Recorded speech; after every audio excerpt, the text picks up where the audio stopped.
In 1982, John Cain swept to power amid unprecedented political euphoria in Victoria.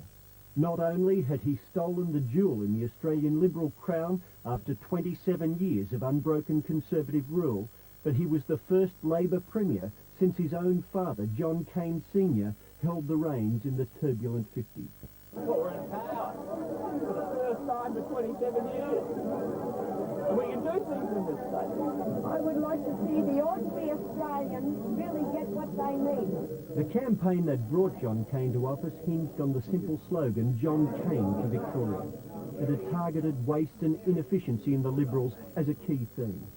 Back then, John Cain presented a frugal approach to government, and his personal insistence on paying for his own postage stamps, his refusal to accept gifts, and his rule that ministers should only fly economy class became legendary. Like Neville Wran, John Cain presented the ALP with a new, professionally educated image. It was an image that gave Labor economic credibility, not only with middle-class voters, but hard-headed businessmen as well. And for 6 years, the Cain government's economic management was never questioned. But today, it lies in tatters.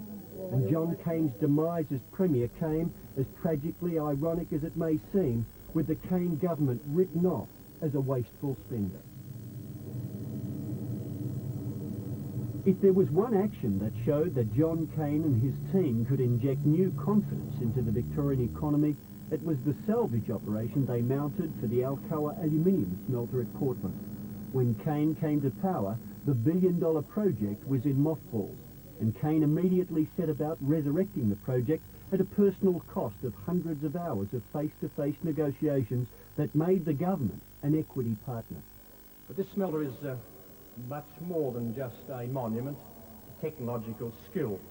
It's a testament to the faith and to the trust and the determination shown by the participants. The success with Alcoa had enormous significance in the Cain government's thinking because it provided a public symbol for government intervention in business.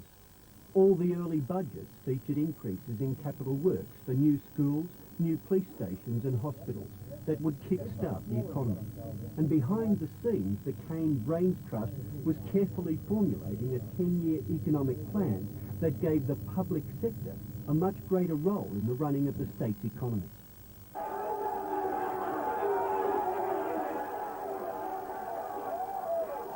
The 80s also marked a time when the Cain government was trying to create a climate for large-scale development in Melbourne.